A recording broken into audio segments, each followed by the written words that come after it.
Hi everyone, welcome along to our event this evening. My name is Connor. I use they, he pronouns, and I'm a non-binary trans person who has a big interest in sport. Sport has always been something that's been a huge part of my life, and I'm delighted to be here this evening along with my two fellow panelists to talk about our experience of participating in sport. Huge thanks to GCN and Sporting Pride for organising this event as part of GCN's In and Out Festival. So I might give a quick bit of information about myself, a bit of a background, and then move to my other panelists to give similar. So I've always had an involvement in sport from a very early age, probably from about the age of 7. I played soccer and GAA, and it's always been something that's been a constant part of my life. So, Julia, I might get you to introduce yourself, please, and tell us a bit about yourself. Hi, folks. I am Giulia. I am Italian, moved to Dublin less than 2 years ago. I started playing something like swimming or other sports, soccer or whatever, when I was 4, my first experience, and never stopped. So actually, I am doing different sports for more than 30 years. I quit team sports just when I started feeling uncomfortable with the male environment. So I just kept doing individual stuff like tennis and climbing. Actually, I am playing rugby with a women team, and this is my first team experience after the transition, after changing my IDs and all the rest of the things. I pass over to Violet. Yeah, my name is Violet. I use she, her pronouns, and similar to my other panelists, I just grew up around sport all the time. I had 2 older brothers and a dad who were mad about sports and mad to get me into it. So I started with soccer very young. I didn't take to it well prior to my transition. The dynamics didn't feel right to me. I was obviously not supposed to be there really. And it was something that I just left behind when I got to secondary school. I tried to play basketball at school. I tried to play other things. I ended up playing chess because that was the coolest thing I could find. But I eventually found my way back to soccer.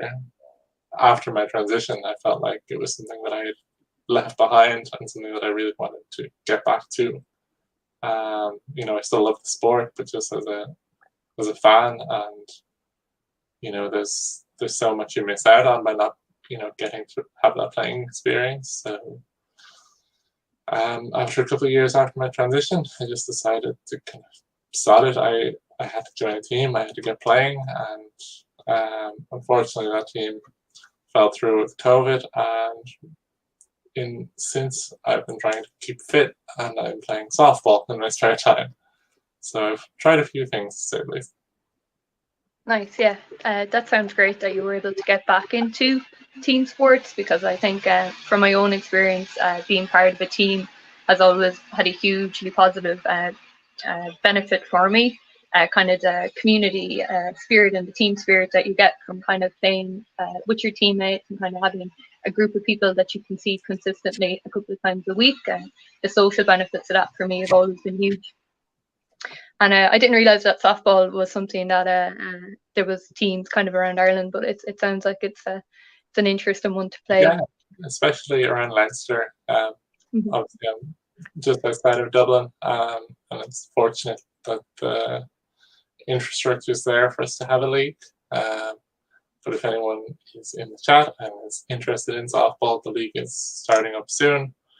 There are teams all around Leinster, and absolutely try and join, because they're some of the nicest people I have encountered. They are so welcoming to co-ed sports, so whatever your gender identity, you are welcome. So I just like throw that plug in early. Nice, yeah, it sounds awesome. Julia, I know that you mentioned rugby was your say the main sport that you play. What's been your experience with, say, the team spirit or the people that you play with rugby with? The experience is very short and poor because I joined the team in September last year, and we only got a bunch of trainings before the lockdown. So, by the way, the vibe that I found was very nice and inclusive. Apart of that, I got some bad approach from the management, never from my teammates. On the pitch, I anytime felt very safe, included, and respected. But it's not the same on a more structural level. And I am talking about the management of the team. I am talking about the World Rugby Federation. I'm not talking about the Irish Rugby Union, because I had a correspondence with them, and they were very kind and absolutely inclusive. So I think that off the pitch, there are different layers, different realities, and different approaches based even on some political relationship between the boards and between the different federations. But I am quite pleased with what I found so far. But honestly, I am quite annoyed by some harsh approach that I got. I received, like, people tried to ask me if I could use a separate changing room, and it wasn't fair at all. So I think it's very much about people. You can find a good person, you can find a bad person. So it's not about one team is better than one another or similar. Yeah, that's something I can totally relate to. For my own involvement, I had played, I suppose, before I came out as a trans, I played soccer with a women's team for years. So going right back to, I think, under 8 years. Yeah, I kind of started playing then. I played at home and at loan with a team, Bill Mullia Ladies, and it was kind of something that I looked forward to every week. We trained a couple of times a week and we had games every Saturday. So kind of that routine of playing on a team and kind of having soccer for 10-15 years, kind of, it was always with women's teams, and it wasn't until, say, my early 20s that I kind of started figuring out my gender identity. And I continued to play with women's teams up until maybe 2 or 3 years ago, even though for the last full year of that I was out to most of my friends. I had switched to using Connor. I'd kind of come out in a lot of senses, but I hadn't switched it changed from playing with say mostly a women's team.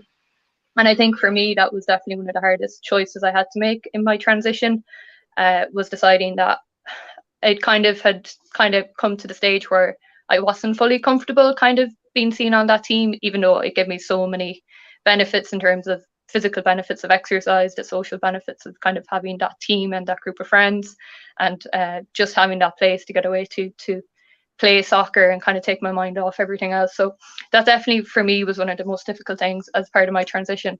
And I haven't actually played much since. I play with an LGBT plus team in Galway, and I found that like a really great thing over the last 2 years to kind of have that group to get together with. So it is kind of, I think the people, so the people that I play with now with Choxulus Tribes, it's just a really nice inclusive environment. And I did have experience of that with my old team. It was just I'd gotten to a point where I wasn't comfortable. But I think there definitely are kind of a lot of barriers to trans and non-binary participation in sport. So I don't know, Violet, if you've anything you'd like to share on that as well. Yeah, I can totally relate to your story. I played right after right prior to my transition, and right after I was playing with a team in my college. It was an all-male team, and I transitioned on that team, and they were totally welcoming and supportive, and they made it as easy as they could for me. But at a certain point, it reached a stage where I was very much a girl playing on a team with 10 other boys, and it didn't matter how nice or welcoming they were. It just didn't make sense. Even in the league, women weren't allowed to play, and we didn't have it was just an amateur league. We didn't have dressing rooms, anything. So people are getting changed on the side of the pitch, and that's just not something that I can really facilitate on a men's team. But yeah, they were all some of the nicest people I've ever met, and some of my favorite sporting memories are from playing with that team, even after my transition. Mhm. But it was really tough to have to kind of leave them behind, and to recognize that, you know, that my world had changed so much. You know, it is very tough in such a strictly gendered thing. Because I think back on that and I'm like, it was a college league, and Mhm. still there was a stipulation that you had to be male to play, and like I can't understand it looking back. Mhm. That once my academic record had changed to female, that I wouldn't have been allowed to play. Because let's just say it was, you know, a step below Sunday league, I would say. And you know, anyone can play if they're able and willing. And it was surprisingly restrictive, you know, for how liberal people say colleges are. Even at that level, there was this divide that if I wanted to play soccer as part of UCD, I would have to join the women's system, which was a much more competitive and a much different system, you know, to do with the college leagues, as opposed to just playing, you know, other teams who had signed up on the weekend. And that wasn't really what I was looking for. I was still a beginner, and you know, I wasn't fit, I wasn't able, and it was just such a shame that it was so strictly regulated like that. Yeah, and I think oftentimes the focus is on elite level athletes with regards to discussion of trans and non-binary athletes in the media. There's often a big focus on, say, elite level or kind of high level participation. But kind of, how do you feel that differs to participation in local teams, just as you were talking about there, Violet? I might come to you, Julie, on that. Well, the problem is that the discussion is mostly addressing the elite level, but there are not many trans players at elite level. So all the discussion is thankfully not affecting so many people, but is amplifying the stigma on the trans people playing sport at lowest level.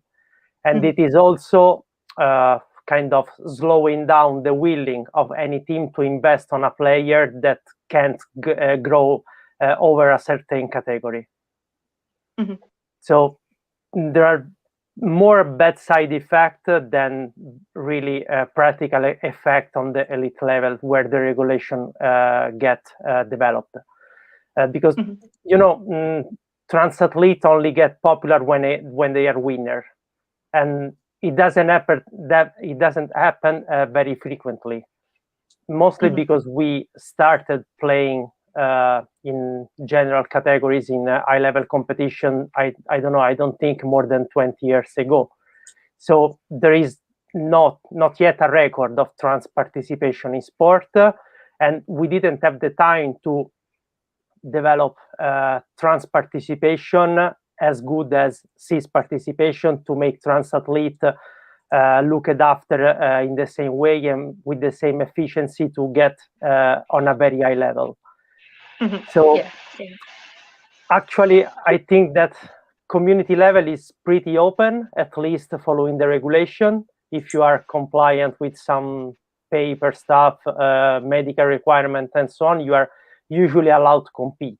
It doesn't mean that the spaces are accessible, but when you grow up, it becomes harder because you start finding even regulation blocking you to progress. Yeah, that's very true. I think something that you mentioned there, just that if you are compliant with the paperwork, or in some cases the medical requirements that they give you to take part on a team, that still doesn't mean that it's fully accessible to you. Just a kind of team I'm playing with at the moment, it's just an all gender or no gender team. Anybody can come down and play soccer. We meet twice a week and we get together, just basically a group of people who like to get out and like kick a football around and do a couple of drills, which it's been a really, really nice space. And then I know that, say, other local kind of level teams that probably wouldn't be like very high level performance, I'd still be quite apprehensive of joining them, because I think sometimes what you see in the media about elite level trans athletes, and kind of there's always discussion about athletes as opposed to hearing the stories from athletes. So I think I don't know if a lot of that is kind of passed down, and there's kind of, I suppose, I think I internalized a lot of it myself when I thought about joining maybe a men's team in Galway. I still don't know if I'd be fully comfortable with doing that. It would mean I'd probably get more regular soccer and be more of a structure and kind of a guided management system. But I'm still wary about what my maybe future teammates might be hearing about trans people in sport. So I don't know, Violet, if you wanted to share anything on kind of elite level versus community level participation. Yeah, I think it's awful that the two are being conflated so highly. You know, when I told my dad I was joining a women's soccer team, the first thing he wanted to talk to me about is at the time the recent Caster Semenya ruling, Mm-hmm. and I was really confused because the most important fact is that Caster Semenya is not a trans woman, but through the coverage of the case, that's what he had been led to believe. And secondly, Caster Semenya is a world-class Olympian and I agree, passable goalkeeper, if even. You know, I am playing to get fit. I'm playing to meet people. I'm playing to have fun, be healthy, and kind of just to satisfy that kind of competitive edge in me. I'm not going for gold medals or, you know, Hall of Fame. I think if you quiz every trans person in sport, 99.5% of people are very happy to just be out, be active, be meeting people. You know, only one person ever gets to be the best in the world at something, and the rest of us are just here to enjoy it. Mm-hmm. Yeah, that's very true. How do you feel that the media kind of focuses on in terms of trans women playing sport versus trans men? For myself, from what I've seen over the last couple of years, there definitely seems to be more of a focus, just in terms of, I know the World Rugby Guidelines was specifically focused on trans women, but there doesn't seem to be much of discussion about trans men. So I don't know, Violet, if you want to share any thoughts on that. Yeah, it's obviously people kind of just harken back to this kind of misogynistic ideal that men are better than women, and if trans women are previously men, that they will be better. And it's just this really archaic viewpoint, and it will always take into account the benefits the trans women might have. They're taller or they're stronger, which was rarely the case for me pre or post transition. But like, I think, and it's always kind of nefarious. They'll go to these sort of sporting activities that are so based on those things. So there'll be a trans weightlifter, say, and they'll be like, well, trans women are stronger, trans women are better weightlifters, that's not fair. But then you talk about football or rugby, and we would all know, having played over the years, there's a benefit to being 5'1", nimble. You know, Leo Messi is what, 5'4". He is the best footballer most people will ever witness in their life, and you know, he's a lot better than Peter Crouch at 2 meters. You know, these metrics are not. It's not a 1-to-1 that if you're taller, you're better. And yet these things are always conflated, that because a trans woman might be taller or might be bigger, then there's a disadvantage there. But there's no consideration for the things you might lose or things you might not be as good at. It's just purely, if you have any advantage in this way, that's not fair. But if you have disadvantages, well, that's just part of it.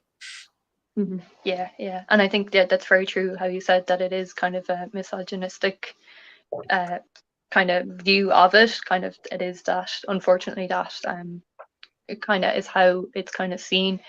I don't know if it's kind of something you wanted to speak more on, Julia. Yes, I think the matter is pretty complex. First of all the issued regulations regard both trans women and trans men.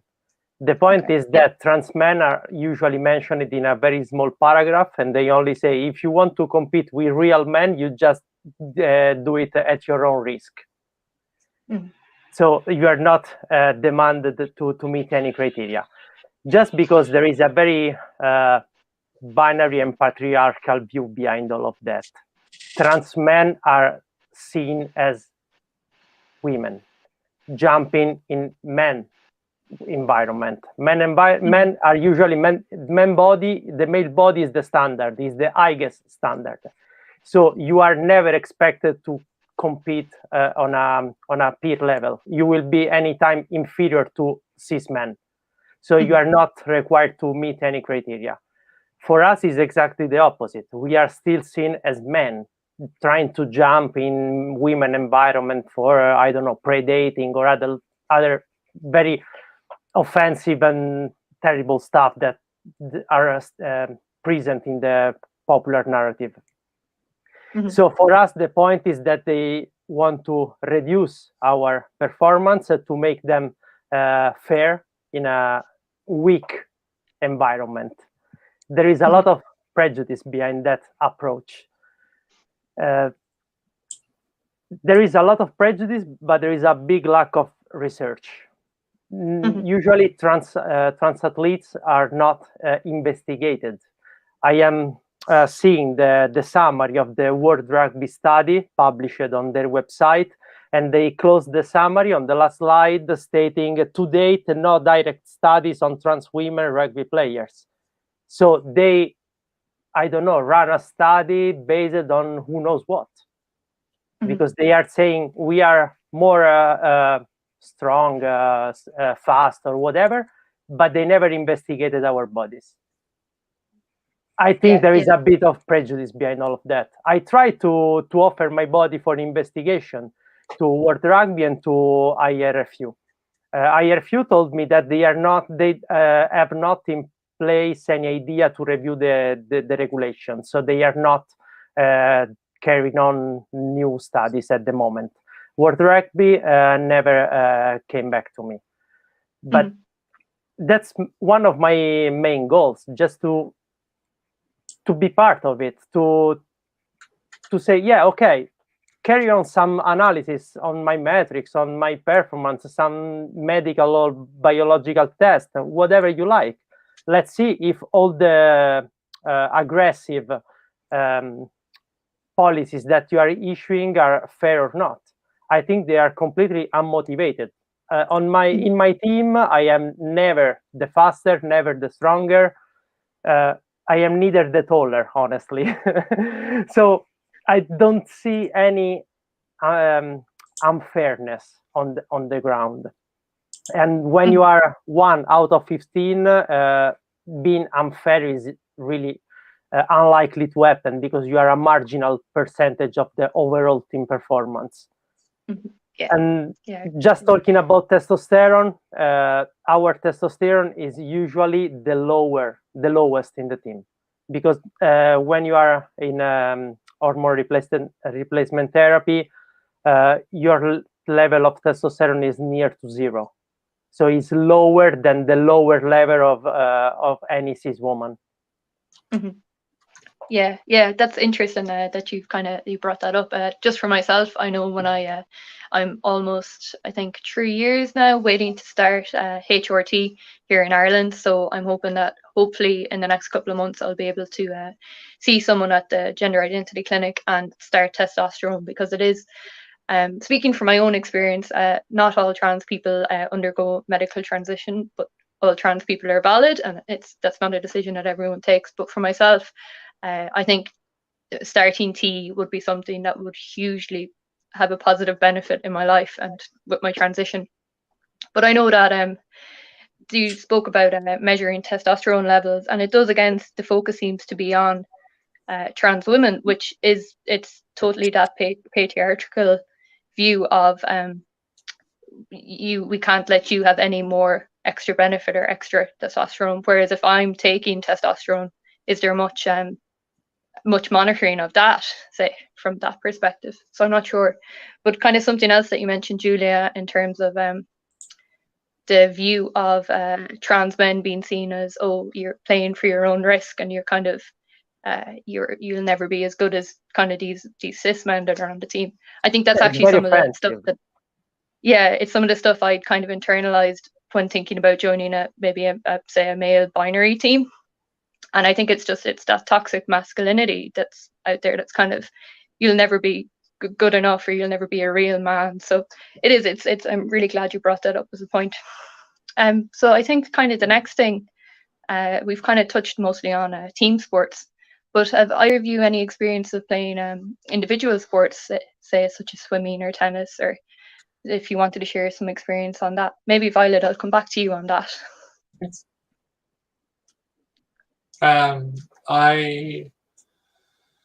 My only experience, and it's not something I have gone back to post transition, but it's something I've considered and just one battle at a time, is actually the kind of curious case of chess.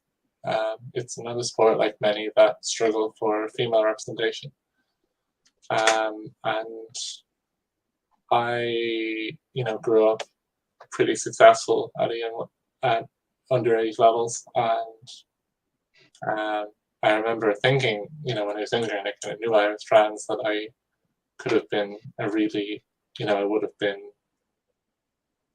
the best female chess player for my age had I been able to transition at that point. But given the more prominent male players, I was much lower down in the rankings.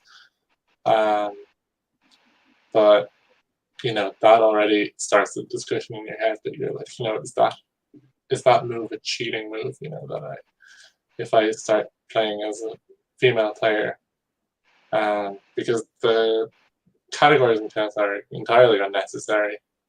It's not a physical game; it's mental.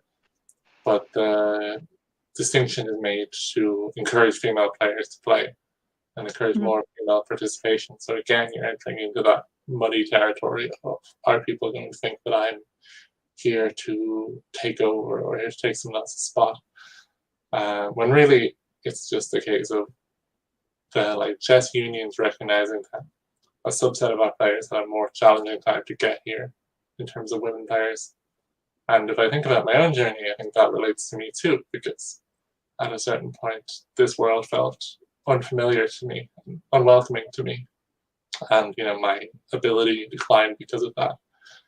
But it's kind of a curious one to me, because there's very few instances of trans chess players, and I'm kind of waiting on someone else to take that first step and to see what the governing bodies kind of think about it.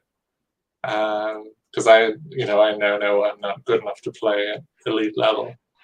But growing up, it was something that I considered, and something I thought about.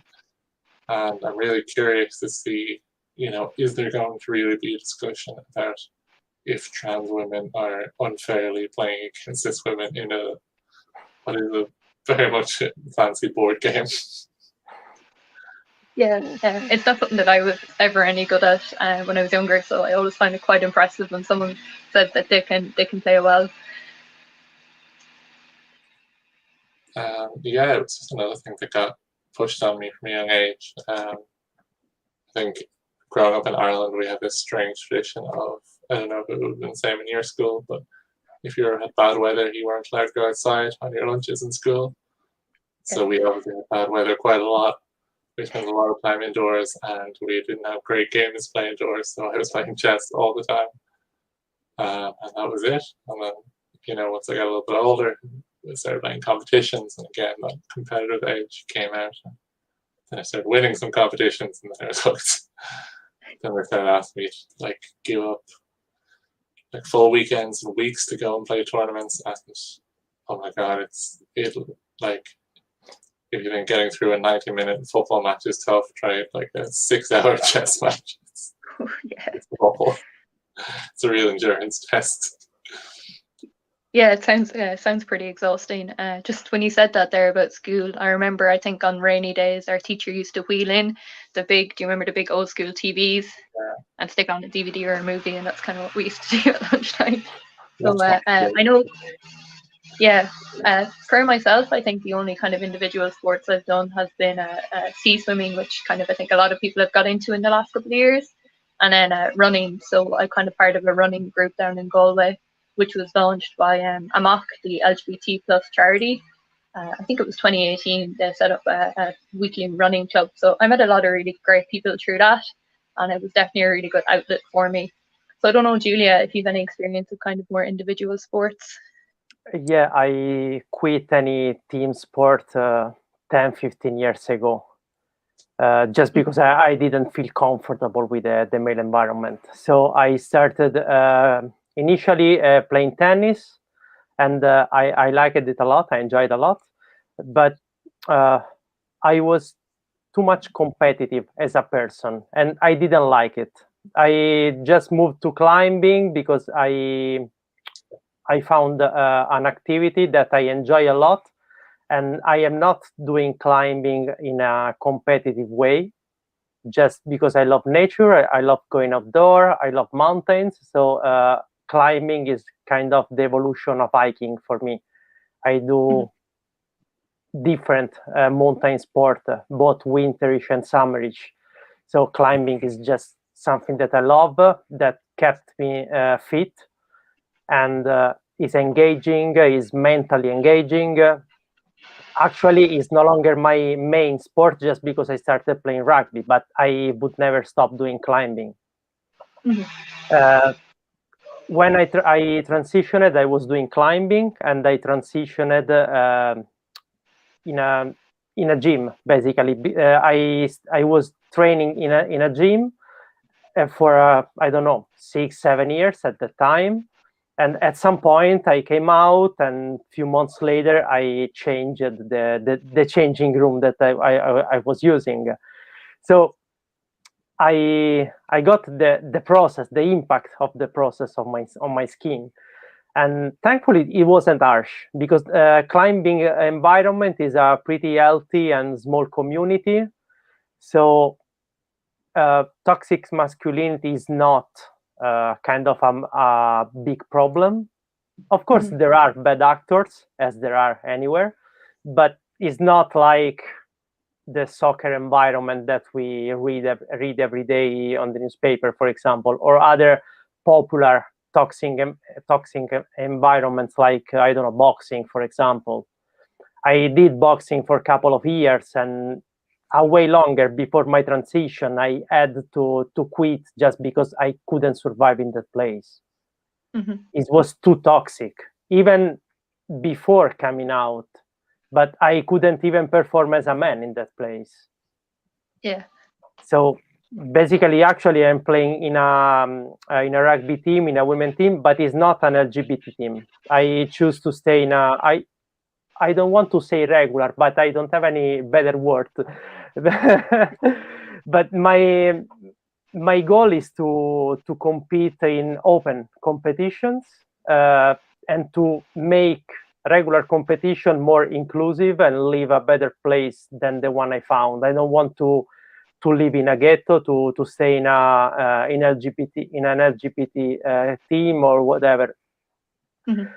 First of all, because there are no leagues, or there are very small leagues, and for women rugby is kind of impossible because there are no numbers to set up a league, basically.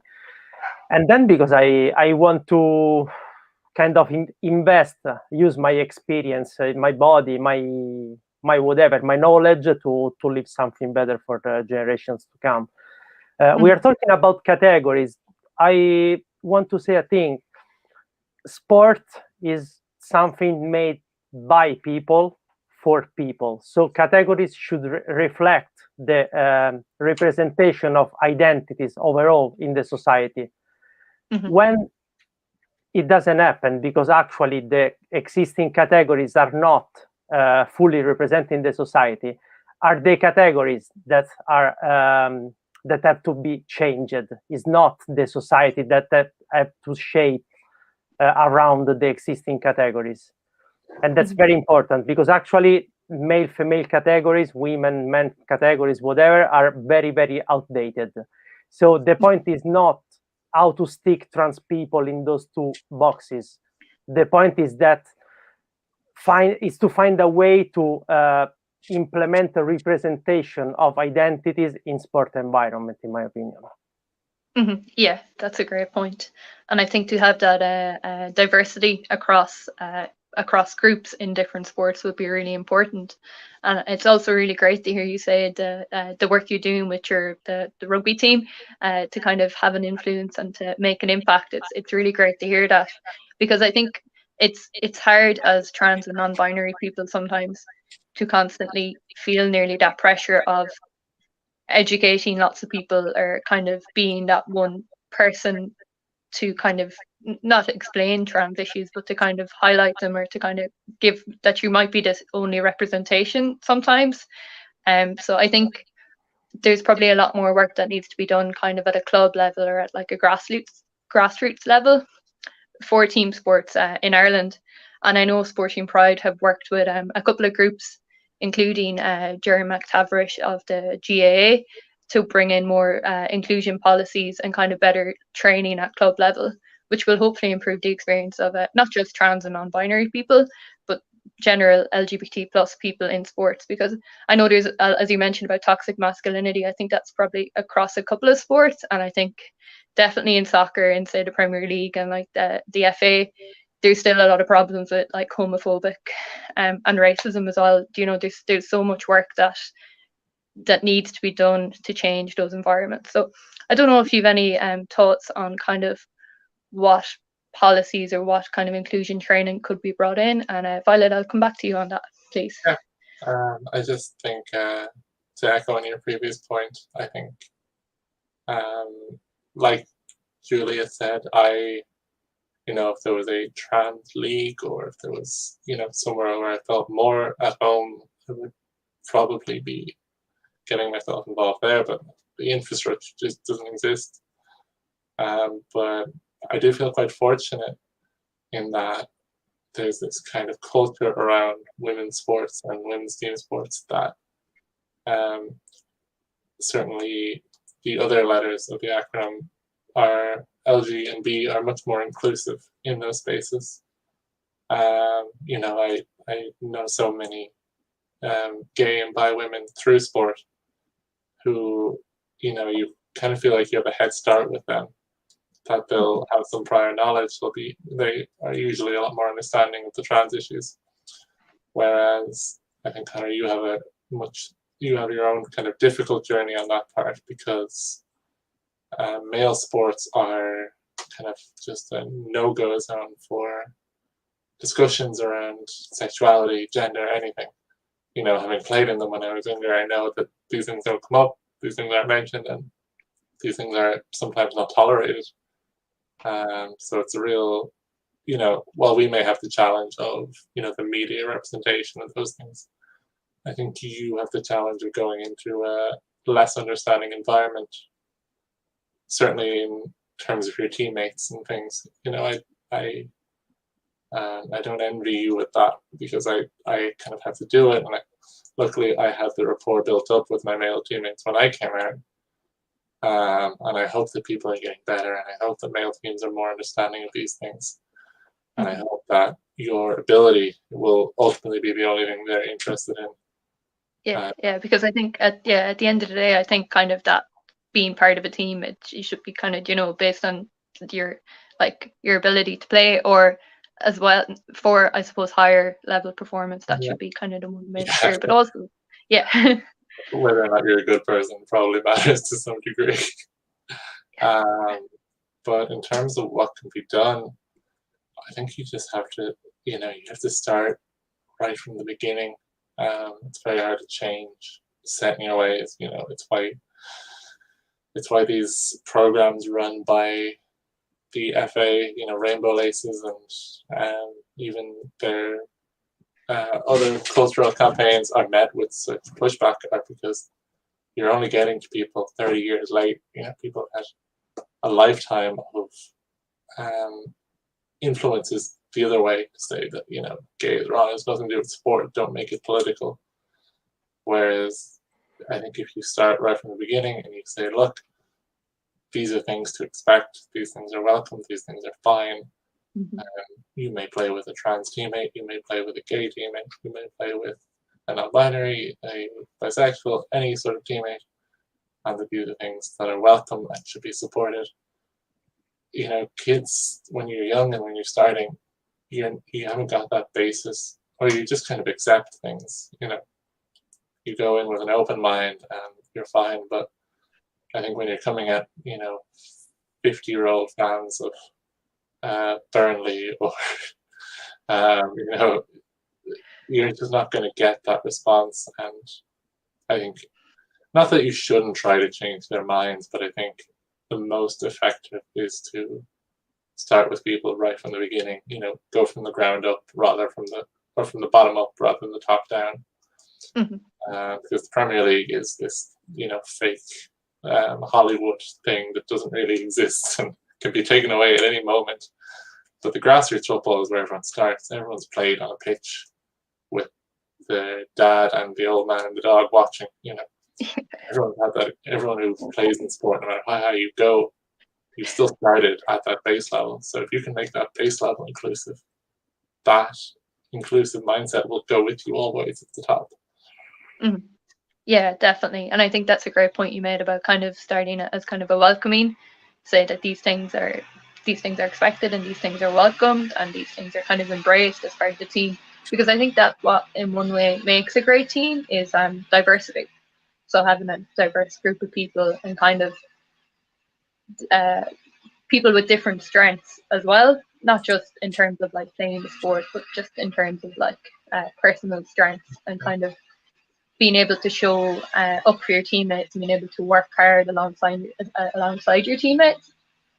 So I definitely think that's a good strategy for it. Julia, I'll just come to you quickly on that. So what do you think needs to be done to encourage more trans participation in sport and also to welcome trans people into team sports? I strongly agree that education is a key. Conversation from the beginning, but we also need kind of a temporary plan for existing trans people came out in their 20s or 30s, give them the possibility to join, because otherwise all the existing trans people are prevented to join as soon as the educational work is not complete. So we have to work on both of the sides, I think. And other than ensuring a fair and inclusive participation on the pitch is crucial to ensure to give safe accessibility to structured changing rooms, boards, eventually to give representation of trans people in committees working on and developing trans regulations. So there are different areas that should be addressed, and some of them regard the future, like education, some other regard the development of the structure already in place, or even eventually the revolution of the structure in place. Because I think sometimes dismantle and restart from the beginning is easier than just reshaping something that is already existing but is not working well. Yeah, definitely. And I think kind of just to kind of focus again on the positive benefits of sport, I know the last couple of years have been quite tough on us all. For myself, being able to play a bit of soccer with some friends every now and again when it was safe to meet up with kind of smaller groups of people and to try and get myself out for runs as much as I can has kind of been something that's really helped me through. So I don't know, Julia, if you want to share what you've been doing to kind of boost your health and well-being, maybe through sports, maybe through exercise, maybe through climbing. I'd like to hear more about the climbing. Actually, it sounds pretty cool. I tried to keep doing sport as much as I could during the lockdown, honestly. Thankfully, our coaching staff gave us some training session, mostly based on running and interval training that we could do on our own. So I went out for doing those sessions all over the winter, and doing some running on my own as well. I really don't like running, but it was kind of the only one thing I was allowed to practice during the lockdown, because the climbing wall is closed. To go outside wasn't allowed for the 5 kilometers range. So now I am slowly starting with my old habits. Like the climbing gym is supposed to reopen in 2 weeks. We restarted rugby training 3 weeks ago. So we are slowly getting back to normal. But during the lockdown, for me, was crucial doing something, anything, regardless of I like it or not. Just even if I just blame myself for going out for running, when I back home, I feel definitely better. Yeah, I can definitely relate to that, both on the effect afterwards and the not enjoying running most of the time. I think back a couple of years ago, I kind of nearly had to play tricks on myself, in that I'd leave my running shoes by the door, so that as soon as I got in from work, I seen them, and I was like, okay, I'm just going to go for a quick, like 15-20 minute run, and then I'll feel better. So it's kind of finding those strategies for yourself, I think. And a lot it's of great that you'll be commitment. able it'd be great to be able to get back to climbing soon. Because I suppose that's probably something that's quite mindful, and it probably kind of takes you away from everyday life. Completely. Yeah. Yeah, that's how I kind of feel about soccer. Back when I'm playing with a team and kind of playing a match, I'm not really thinking about anything but where the ball is, where my player is. If I'm playing in defense, kind of totally focused on the match. And it's the same if I'm watching it on TV. I watch a lot of soccer, and I find it kind of very relaxing.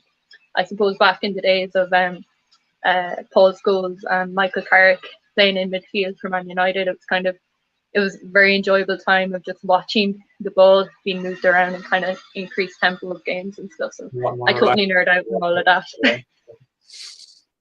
A lot more relaxing than Fred and McTominay. Yeah. Did you want to share anything, Violet, on how you've been getting through the lockdowns? Unfortunately, sport has just been a kind of sacrifice of lockdown for me. I don't have the motivation to kind of self-impose that exercise regime on myself. That's why the kind of team sports and that competitive edge has always been a great fuel for me. I love the social aspect. I love the competition. And those are the things that kind of convince me to do that exercise and stay healthy, because otherwise I just kind of know in myself I'm not going to do it. I like those apps that kind of gamify your steps and your running and stuff, because already I'm back in can I be my friend sort of mindset. The last year, I unfortunately really haven't had the opportunity to engage with sports up until the start of March, when training was brought back. I joined the softball team, mostly because they're in my area. They are co-ed. I felt that would be a really comfortable environment for me to be in, because I don't know if it would be the same for you both, but after a year inside, your dysphoria can really get on top of you, and the idea of trying to go out to a women's team when there's no hairdressers, no salons, no nothing, was quite scary to me. So I just thought, like, co-ed, this is perfect. It doesn't matter what gender I am, I'm allowed to play. And then I went to my first training, and I found out that on every team you are allowed where you have to have a minimum of 4 girls to keep it balanced and to keep everyone from stacking a team with 10 men, or putting all the women on their B team or something unfair. And instantly I'm already thinking, like, they know I'm female, right? Like, they know that I can count as one of those. They're not going to put me on as one of the 6. And like, it's so exhausting that every sport has this little asterisk that's like, by the way, you have to consider your gender for this part. Like, even co-ed, there's still that little, this little stipulation. No matter how much you try to separate your gender from a sport, the strict regulations, like you say, even chess, which is the board game, softball, which is co-ed, there's always these moments where I have to like get anxious about my gender, and I don't know why. Yeah, I definitely think kind of similar to what you were saying. I definitely noticed my dysphoria kind of increased from not being, I suppose, in not being around people as much. I think as things start to reopen and stuff, I've kind of already noticed kind of I'm more anxious about being perceived or having to like show my gender to be allowed to play it. Like, I don't know if we've had any questions online. Maybe we could have some questions come in on the chat, and we can take a couple of Q&As from the audience. But I don't know if either of you have any final points to make, or if you want to give a plug for your team, maybe. I would just say that if anyone is looking to start sporting, now is the perfect time. There's a country of people who haven't played sports in a year, and everyone is enthusiastic. Everyone wants new members, and this is the moment. Whatever you want to do, there is almost always a space for you. I personally always think something co-ed is a great way to start as a trans or questioning person, because you're given that freedom to explore, and there's not a strict ruling like when I played football. That once I transitioned, I had to have this kind of little heartbreak of leaving a team behind. So maybe consider the sports that might allow you to maneuver in that field a little bit. And I would have loved to be on a team where I could transition and stay on that team and stay with my friends that I had made. Yeah. Julia, do you have anything you'd like to add? Yeah, about association and trans rights supporter and so on, I would say sport is not often a very addressed topic. It's a bit of a neglected area from those associations. So I wish that coverage on this matter will be more and better from our main supporters and representatives. And other than that, more than talking about myself, I would just drop a call. As usual, we are kind of demanded to build our own representation and narrative. So it's up to us to come out, to jump on a pitch and to affirm ourselves. We are the only ones that really can create the trans narrative and trans representation in sport. So if any of us want to practice sport, please do. Don't feel, don't just renounce because it's hard to access or whatever. Fight for your possibility to compete in the sport you like, in the category you belong. Yeah, I think that's very well said. Just kind of to come in on your first point, I'm very proud to be a sporty gay. So I am sport, and being a sports person is probably a part of my identity as being trans is. So I'm always looking for cool sports things or kind of ways to promote physical activity and kind of well-being activities within the LGBT plus community. So I know there's a lot of other good people out there kind of doing similar work. So it's really great to kind of see that on the rise in Ireland.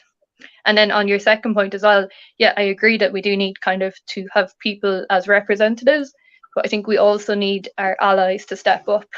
We need cis allies in society and across team sports to step up and kind of help us and support us and kind of help us do the work to kind of help educate people around us on trans issues and non-binary issues and kind of support us and help us to be able to play and to enjoy the sports that we love. So I think we have one comment here in the chat. Just waiting for them to come up. So 20 years ago. I'll read it out if that's okay. I'm not sure if the audience can see it. I transitioned more than 20 years ago. Since then, I have played rugby in a women's team in Hungary. No problems. Now I have moved to Ireland and there is a local women's team just starting up and I would like to join. But my understanding of IRFU rules is that I would have to declare as trans and have my testosterone blood levels tested. This feels like discrimination to me. Maybe Julia, I'll come to you on that because I'm not 100% up with the RFU rules. I confirm that the regulation is that it is just based on the Olympic Committee policy. So trans athletes are demanded to declare their identity and to keep it for a minimum of 4 years, and they are required to have a level of testosterone in serum lower than, I think, 5 milligrams per molecule or something like that, and to keep the level under the threshold for all the time competing in the category. I personally don't think that it is discriminatory, because some sort of regulation is now necessary, at least as soon as there are no studies on our bodies. So maybe in 5-10 years, recording trans folks' performances, we can disclose that testosterone is not the only one parameter that we should take into account. But now it is. And I agree with the fact that some guidance and regulation is required to keep fairness and safety when people are changing categories on both sides. Honestly, it's not only for trans women. I don't think that it is a discrimination. It's a discrimination when you are compliant with the policy, but you are asked to use a separate changing room. That's a discrimination. Yes, thanks for giving more insight into that. We have another comment here. I'll just read it out again. I play for Dublin North at the moment, and we currently play in the National Sports Centre in Blanchardstown. And we will have summer hockey open for any new players. Oh, excellent. Hockey isn't something I've ever tried. I don't know if I'd be any good with a stick in my hands. I've heard hockey is another one that's very open. You know, I think the more niche sports tend to be, just because, you know, there's a greater need for numbers, and, you know, it's people, you know, it's just people kind of on the outskirts of society that tend to gravitate towards them when you get a more diverse group. You know, like I say with softball, so many of the people on my team are Americans who I never knew were living around me. And there's gays, there's now token trans, but I think you find a really nice kind of niche oddball medley in some of these sports. I think hockey would be a similar one. I've heard of, I know one other girl I know is going to start hockey now after lockdown, just because I think there's some pent up aggression there after a year of living with her boyfriend. A giant stick and a lot of people to hit will probably help out with that. Yeah, you'd imagine. I think, yeah, that's interesting, Violet, that you've mentioned that. I think kind of the more niche sports are the ones that maybe don't have a lot of numbers nearly from an early age, probably are kind of more accepting and welcoming environments. I suppose I spoke a little about my involvement in the GAA.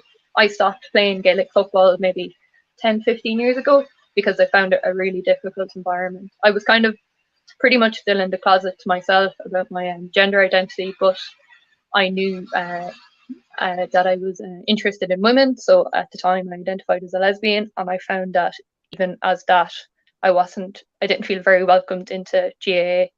I don't think it was anything to do with, say, my teammates in particular, but I think it was just maybe the overall organisation. It was something I took a step back from, but I know there is a lot of good work being done to improve that. So another comment here is, I credit one advocate at the club who had attended training as part of their day job. They made it a lot easier for me. Oh, that's great to hear. Yeah, it's really great to hear. You only really need one in a lot of cases. You know, when I joined that women's team, I have to say the manager was really as welcoming as he could be. He wasn't well versed in the topic, but he was, you know, willing to learn and willing to kind of fight for me with the leads. And like, he was realistic with me in terms of like how I would be perceived, and he would say, you know, like, we want you to be part of the team, but there might be some games where we don't play you for your own safety, where other teams are looking to play rough, play dirty, they want to upset you, or, it might cause something if something happens. And I really enjoyed that. I really appreciated how honest he was, that he wasn't trying to sugarcoat the fact that, everyone would just be accepting. He understood that I was in a kind of difficult position, and it felt like he was giving me the real honest approach with it. And it wasn't a case of we don't want you to play. It was just that some games, for your benefit, for our benefit, for a general benefit of the league, it might be better just to rest you that week. But there was someone on that team, like the first week I went, and I noticed right from the start that they seemed really kind of versed in trans issues and documentation, like the gender recognition, certain stuff they're asking me about. I was just thinking, like, this isn't really stuff that a cis ally generally knows. I was, I kind of got a tweak in my head. I was like, maybe. And I think I saw, like, a year and a half ago, they had come out as a trans man. And I was like, oh my God, that's amazing. And I realized that, like, they must have been happy to see me show up, because that was going to start a conversation for them. But I was really happy that they were there, because he could, he could kind of talk to people behind the scenes on my behalf, because I wasn't there all the time, and he knew these people much better than I did. So I'm sure that the manager went to him straight away and was like, what's the story here? What can I do to make Violet feel more welcome? So often it's just a case that if you have one person on side, they're your ambassador to the team, and they can make that path so much more smooth for you. And sometimes it's just, you might want to reach out to someone on the team beforehand. If someone on the team, it's great. If they can kind of cut those beats down ahead of you, just to save yourself any of those awkward moments of, showing up and having to answer silly questions or awkward questions. Someone else can kind of be your ally and be your ambassador on that front. Yeah, definitely. That sounds like it's really good advice. I don't know, Julia, if you have anything to add on kind of advocacy, or have you any experience of people being good advocates for you, or if you would kind of have anything to say to people who might be considering starting a sport but might be nervous and might be looking for ways that they can get support. I am a terrible example on this, because I moved recently. I don't have a huge network here. I am an introvert, so I'm used to manage all my stuff myself. So I didn't have any advocate. I didn't look for, and just doing things myself. DIY is kind of my state of mind. So if I want to play, I figure out a way to do it. I don't look for people to facilitate me. It's just my mindset. I anytime encourage people to chase their goal, to point something and trying to get it. No more than that. You might need an advocate. You might need some other resources that you find more effective on yourself. But find your way. Just find your way and write your story. You have the pen and you have to write your story. No one is doing it for you. And even advocacy and allyship, is a complex and risky and slippery ground. There is a lot of cis-playing. I prefer to write my story and to build up my narrative. Yeah, that's very, very true. I think kind of the main thing I always say to people is to kind of, similar to what you were saying, Violet, about having that one person, kind of do try and identify the people that can support you and give yourself the best chance as well, and be really self-compassionate with yourself, because it's been a tough couple of years for everyone, and kind of some of the struggles or the barriers that we talked about this evening. If anybody would like more advice or to point towards some supports, just get in touch with, I hope this is okay to say, with Sporting Pride or GCN, probably going to be a list of resources that we can post out after this. So I don't know if there's any more questions or comments.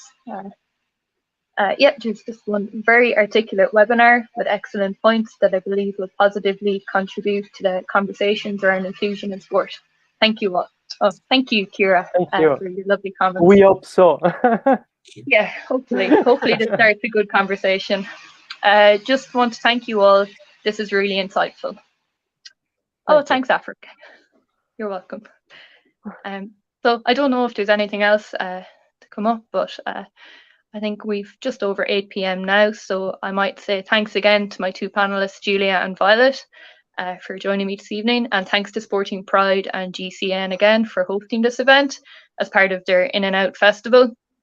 And you can find out information about supporting GCN. You see there to donate, you can text their number 50300. So with that, I'd like to say thanks again to everyone. Thank you. And we'll finish up. Thank you all for joining us. You made a wonderful facilitator. Thank you, Connor, for moderating. Thank you, GCN and Sporting Pride. Nice to meet you all. And thank you to all the audience for being with us. Thanks so much. Bye. Take care. Bye-bye.